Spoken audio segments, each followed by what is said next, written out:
eu tô sem óculos, eu não vejo se tá com foco. Tô totalmente desfocada. Mas se eu olhar pra cá, fica muito estranho? Eu não tô enxergando, eu sempre olho pra lá. Então, pra mim, não faz a menor diferença. Eu sou a Fran Matoso, eu sou atriz e produtora executiva do projeto Depois desse Desterro. Meu nome é Renan Amaral, eu sou roteirista e diretor desse filme. O Depois deste Desterro, ele foi contemplado na linha de desenvolvimento de longa-metragem de ficção pelo Funcultura através da Secretaria de Cultura do Estado do Espírito Santo. A gente está aqui para poder compartilhar um pouco com vocês sobre a pesquisa desse filme. Então a gente optou por dividir esse vídeo em duas linhas de pesquisas, porque foi isso que a gente teve especificamente nesse projeto. A primeira linha de pesquisa que a gente vai falar é sobre as personagens, como a gente fez para se aprofundar nessa história. E a outra linha de pesquisa é o contexto histórico, porque esse filme ele se passa na década de 60. A gente começou esse projeto, na verdade, sem uma história, né? Então ele veio de uma inquietação de falar um pouco sobre a ditadura, falar tudo o que estava acontecendo, que voz é essa que a gente tinha. Então, o primeiro passo foi entender, a gente numa ditadura, qual seria a nossa posição? E aí, a partir daí, a gente usou algumas técnicas de teatro, até pra entender que corpo é esse, que voz é essa, o que são esses pensamentos, né? O que é o ponto-chave dela. Então, a gente trabalha com 3 centros, né? Que é a cabeça, o coração e a pelvis. Então, ela é mais impulsiva, ela é mais sentimental, ela é mais racional. Então, isso a gente fez através de vários exercícios. E aí, para isso tudo, também tem a importância de entender também o que é a ditadura, o que são essas mulheres na ditadura e no interior. Que a nossa história se passa eu brinco, é interior do interior. Então eu parti para essa pesquisa de conversar com pessoas que viveram nessa época, né? E encontrar esses diferentes pontos de vista também. Então, só que a grande dificuldade era encontrar uma pessoa que estivesse viva e que na época da ditadura tivesse em torno dos seus 36, 37 anos. E aí, por exemplo, tem minha tia. Minha tia viveu a ditadura, mas na época ela tinha 19. Então, para personagem é muito ruim, porque você tem uma cabeça de uma pessoa recém-saída da adolescência e de uma mulher adulta. E aí a gente conseguiu algumas pessoas, assim, né, e pessoas que lutaram e que se engajaram na ditadura e que eram professores e que tentaram fazer diferença, e pessoas que comentaram, não teve ditadura, não sei o que é isso. E eu acho que dentro do interior tem duas diferenças também. Tiveram as pessoas que lutaram contra a ditadura da forma delas, que no máximo ficaram presas num ginásio e que era uma festa. Então a minha madrinha falou, não, a gente ia lá levar comida e todo mundo cantava e tal. E tem as pessoas que realmente viveram a violência. E tem as pessoas que moram no interior que acho que quase nem nunca ouviram falar sobre a ditadura. Então acho que o grande desafio é pegar todos esses pontos de vista e entender quem é essa Alice. Porque ela acaba sendo um pouquinho de cada uma, né? Porque ela saiu do interior que não tinha nada. Ela em algum momento ela escutou e lutou da cabeça dela e lutou da forma dela nessa cidade pequena até efetivamente ir pro Rio e assumir, bater no peito e falar, eu preciso mudar o mundo. E ainda um pouco sobre isso, assim, todo mundo diz que escrever é reescrever, né? E a gente tem bem marcado nesse projeto a quantidade de reescrita que a gente teve para se chegar no que a gente tem hoje, assim. E aí hoje a gente está reescrevendo muito mais, assim. A Fran começou esse processo lá em 2019, na construção dessa Alice, né, dessa personagem, todas essas inquietações. Eu entrei no projeto um pouco depois, a convite dela, para efetivamente roteirizar e aí criar uma história a partir de toda essa pesquisa.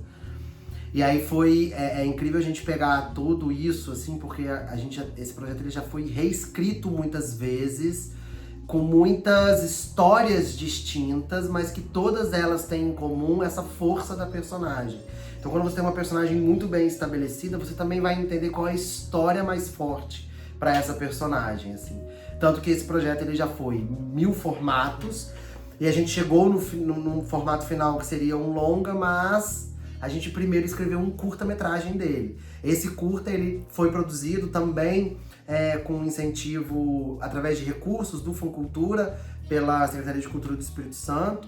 A gente conseguiu finalizar ele em 2023, e aí, paralelo a isso, a gente também foi contemplado no desenvolvimento do longa. Então, a gente consegue trabalhar simultaneamente esses dois formatos, onde um ajuda o outro, tanto na parte de pesquisa, porque daí com o curta a gente vê o que estava no papel, o que foi pra tela, o que funcionou e o que não funcionou também. A gente consegue ter esse senso crítico. E aí é mais um elemento de pesquisa para auxiliar a gente no desenvolvimento do roteiro do longa.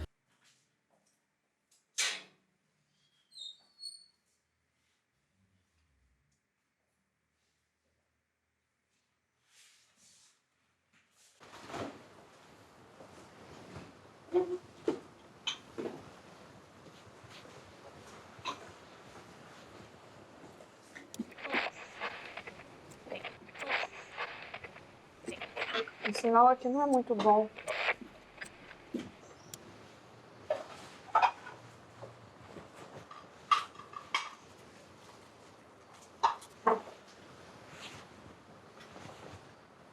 E aí a outra linha de pesquisa desse projeto é uma pesquisa realmente histórica, né? A gente está falando da década de 60, mais precisamente no ano de 1968.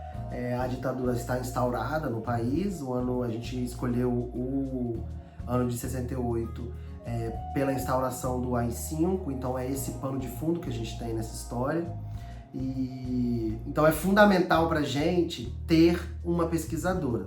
A Lívia Rangel é super parceira nossa, a gente já trabalhou em diversos projetos juntos, inclusive o Diálogos no Tempo, Histórias de Mulheres Capixabas, que foi um ciclo de palestras que a gente também conseguiu executar com recursos da Lei Aldir Blanc, pela Secretaria de Cultura do Estado do Espírito Santo. Desde lá de trás, ela auxiliou a gente ali na escrita do curta, no desenvolvimento, porque, né, para poder botar no edital você já precisa ter alguma coisa desenvolvida, então a gente teve esse apoio, mas a gente conseguiu efetivamente ter ela dentro do projeto, graças ao investimento do edital. Então, pra gente é muito rico ter ali não só uma pesquisadora, mas também uma pesquisadora mulher, né? Uma historiadora que ela é especialista no feminismo, principalmente no Espírito Santo. Então, a gente ter o olhar tão clínico quase, assim, da Lívia em toda a história, tá sendo muito rico, assim, pra gente também entender não só o contexto daquela época, mas até detalhes. Às vezes é um detalhe que vai entrar numa fala de uma personagem, com alguma situação daquele momento, sabe? Porque Lívia, ela trouxe também uma coisa muito importante pra gente como construção, assim. Porque uma coisa é você pensar em uma personagem pra frente que vai lutar e quer mudar o mundo. Mas ainda assim ela traz uma carga e uma bagagem de preconceito da época, né? Então quero fazer, mas ao mesmo tempo ela se pune, ela se poda, ela se limita a certas coisas por construção mesmo, né? Porque a gente hoje já tem uma outra cabeça, ainda assim a gente já traz carga lá de trás, imagina naquela época. Então essa é a importância também dela trazer referência pra gente, né? E ter uma pesquisadora também é aquilo, né? Estamos falando de uma ficção, né? Ficção a gente vai prezar muito pela verossimilhança, né? Ou seja, as coisas que se pareçam reais ali. Mas quando a gente está falando de um contexto histórico, de uma coisa que o nosso país viveu, é importante a gente ter esse cuidado até em como a gente vai retratar isso para que a gente não cometa erros, né? Então é fundamental ter esse olhar e tá enriquecendo muito o processo de desenvolvimento do longa, porque a gente consegue trabalhar nuances de cena, de contexto, de subtexto das personagens, o que ela faz, como que era feito naquela época, o que a gente pode abrir mão, o que a gente não pode, quais são as coisas, até mesmo em termos de filmes, o que já foi dito também, mas o que ainda não foi dito e que seria interessante a gente talvez abordar por esse caminho, olhar esse lado. Então a presença dela está sendo fundamental. E tá sendo muito incrível todo o processo e poder compartilhar isso tudo com toda essa equipe.